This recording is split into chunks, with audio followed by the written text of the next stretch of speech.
the food was scarce. As it went on, it got less and less and less through the years. People were actually in 1942, 43, people were starving, dying in the streets, some of them. Some of them lasted longer. We were able to cooperate by giving some people away some of the food that we had. My youngest brother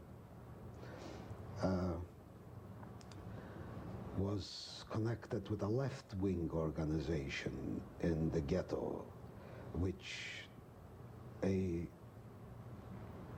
one way of resisting was to smuggle stuff into the ghetto.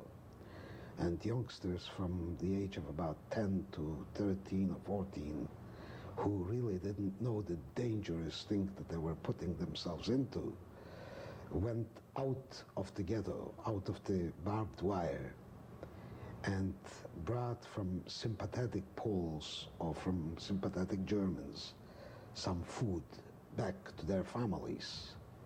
My brother did that for 2 years. Many of those kids got shot while trying to go out of the ghetto or while coming back to the ghetto. There was no question that the undertaking that they had, that was life or death.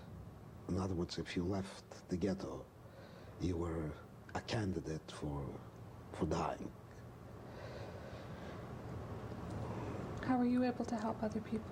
Well, I sometimes was able to hide them because during the time of the ghetto, in the 42, 43, they had selections where 3 or 4 or 5 blocks of the ghetto were closed off by the SS, and the old, the unable, the sick, the ones that did not have food cards could be able.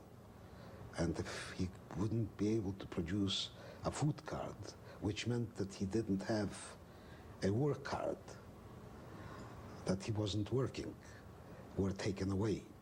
We never found out where those people were taken. The only thing we knew is that they were not seen again. This continued through 42 and 43 and 44 steadily. In other words, I was able to help by sometimes hiding an older couple in an attic or in a cellar, or people that were around me, just to grab them and put them someplace that they shouldn't be seen. And we also were able to help them by sharing.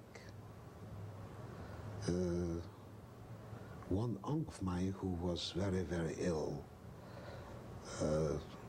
was shared. In other words, the family shared the food with him. He finally volunteered for a selection because he didn't feel like taking away the food. You mentioned a drowning. Well, the drowning,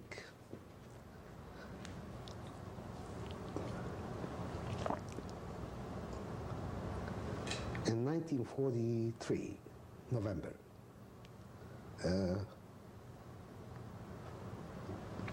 I was walking along the street and I saw a very large group of people gathered in the ghetto near a reservoir that the Germans built, actually the Jews built on German orders, which was filled up with water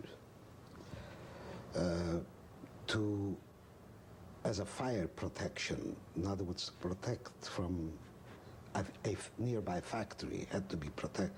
They had those reservoirs near factories. And those people were all pointing to the middle of the tank of that reservoir. It was an open reservoir, and there was a little boy drowning.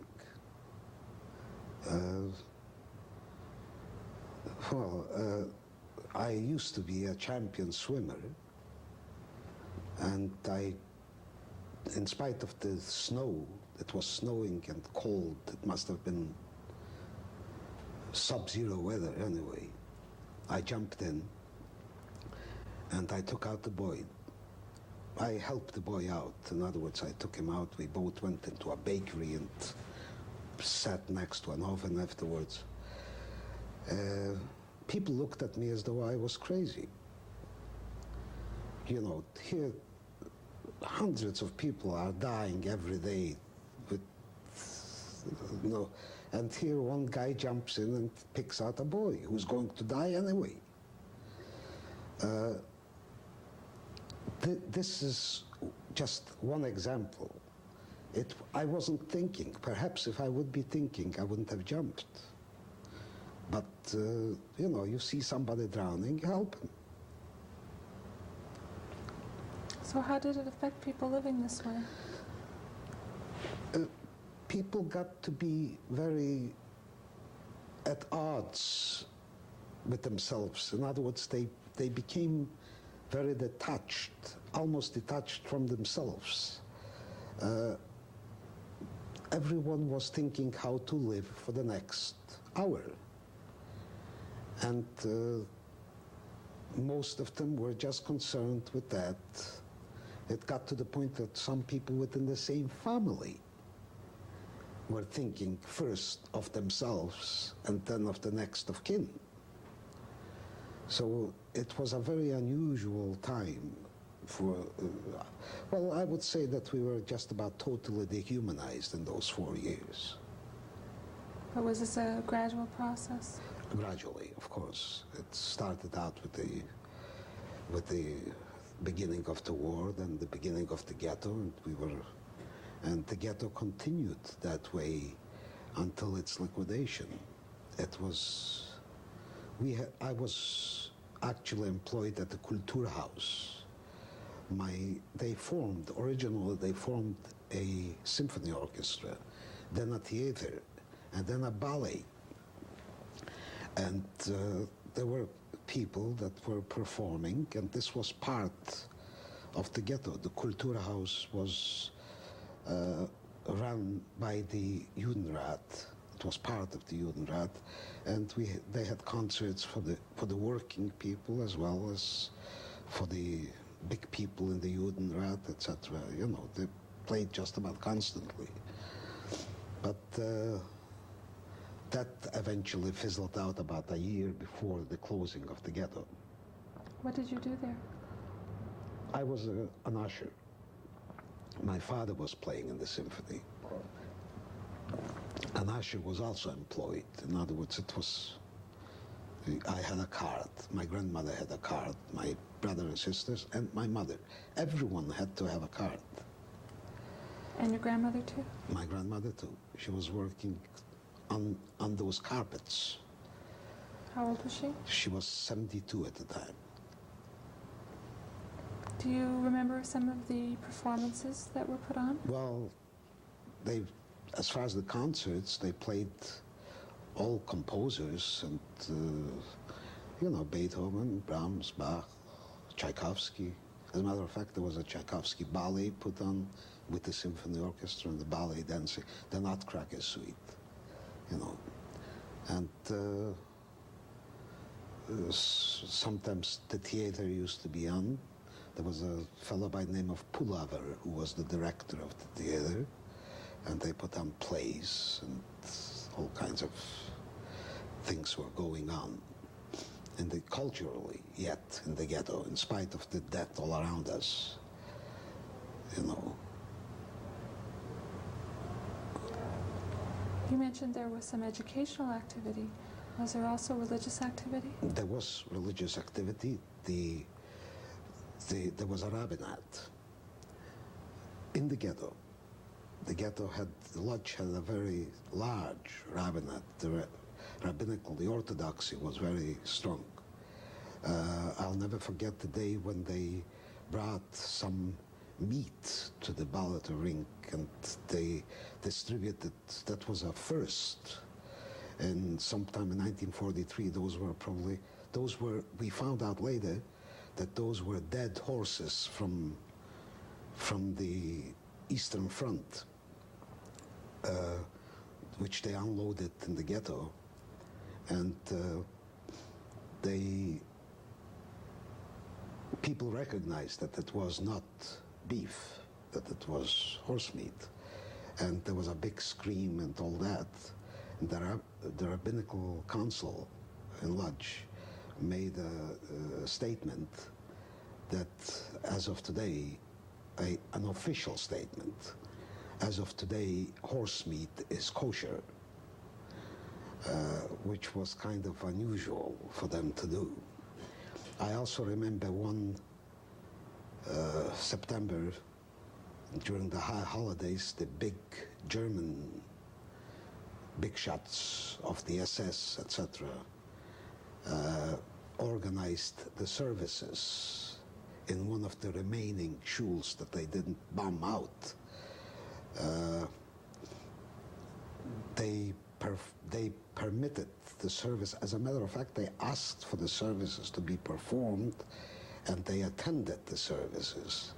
And after the services, the thing was total mockery.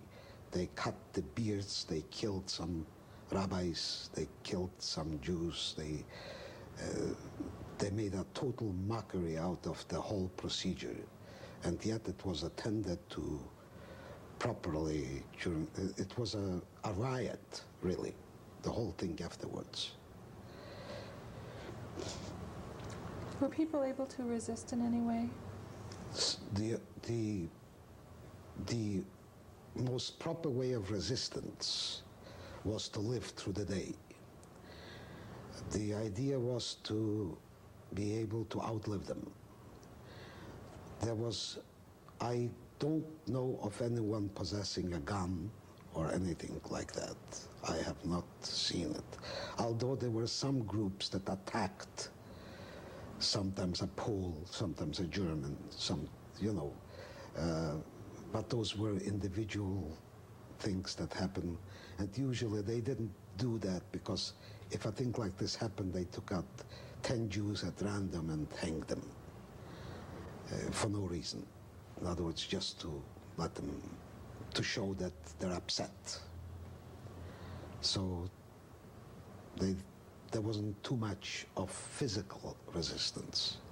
The resistance was mainly to live through the day and live another day after that, and perhaps another one. Is that how you felt? Well, in a way, yes. I felt that time will bring something that can change things. Sometimes I felt like I should be doing something really beside that, but things were too far. We knew that the Germans were far into the Soviet Union, far into Europe. They were north, east, side, south, and west, so we just tried to cope with it as best as we could.